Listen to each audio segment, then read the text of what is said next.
Why am I so far behind everybody else?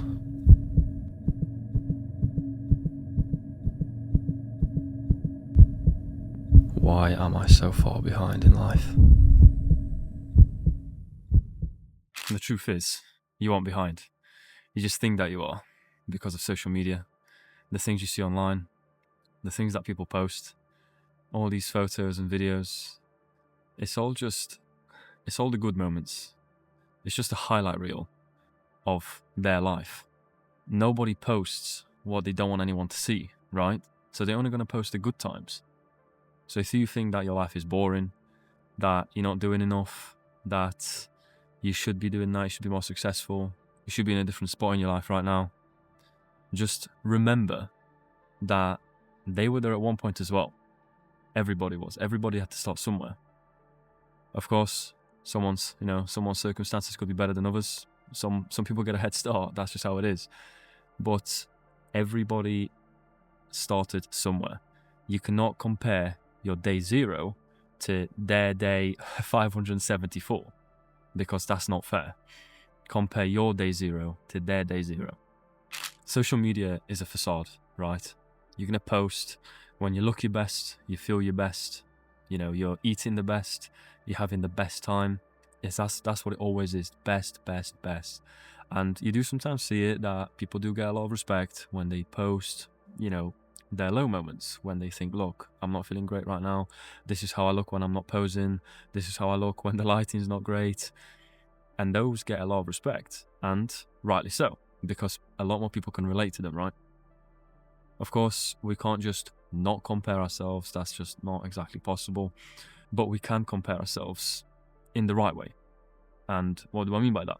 Well, if I was going to compare myself to a bodybuilder that uses steroids, I am comparing myself to a physique that's just not obtainable.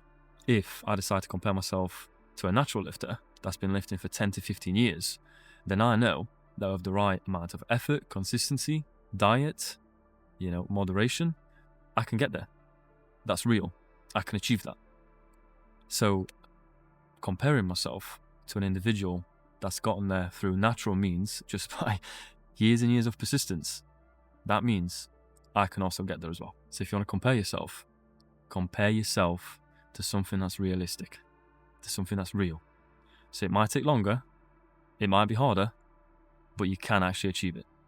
Currently, and for quite some time now, we've all been affected by the age of comparison, mainly thanks to social media and how accessible it is at all times and how it quite literally goes with us everywhere we go. The problem with that is that because we consume so much of it on a daily basis, it quite literally alters our own reality and how we perceive the world.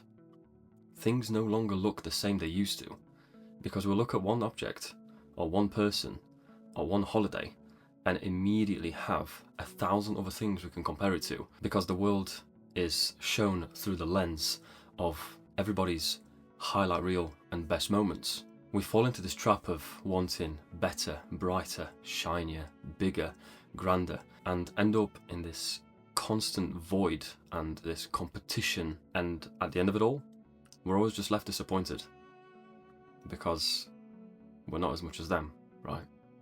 Everything that you see online is altered in some way, because if it's on your screen, that means the person that posted it is happy with it. They could have edited it, they could have retook it, they could have got someone else to take in it, they could have got a professional photographer, whatever it may be. There could have been some sort of alteration that doesn't really represent everyday life. And we can't sit there in the slumps thinking that our days, our weeks, months, they just repeat over and over and over again with nothing exciting happening. Because in reality, there are going to be those little moments throughout those days and weeks and months that will be fun, that you're going to do something different, you're going to go out your own way, you're going to travel, you're going to go to a concert, you're going to go on holiday. Those things are going to be there. However, just because someone is always posting, making it seem like they're constantly doing something, it doesn't necessarily mean that they are. Because the majority of the time could quite literally be spent at their laptop, editing, writing things down, posting on social media. And all those things are boring, mundane tasks that they need to do all the time. So the reality of it is, everybody's 90%, maybe even 95%, is just the same thing over and over and over again in order to get to the next exciting thing. So please don't be disheartened and sit there thinking, I'm not doing enough, my life doesn't look as fun, I'm a boring person. Because the reality of it is, you're not. You are just experiencing what a vast majority of people on the planet are experiencing. Just the mundane, boring and monotonous parts of life, which is completely fine. Remember when we spoke about comparing your day 0 to someone else's day 574? If your dream is to become a Twitch streamer, just like someone you watch online all the time, you just have to start. If you want to improve in your physique, because of the people you see online, training, lifting, getting better, you just need to get yourself to the gym. If you want to improve your health, because you're struggling, then you just need to take steps towards that. If you want to get better at cooking, you just need to start and practice. The only thing that's stopping you from doing all those things is you.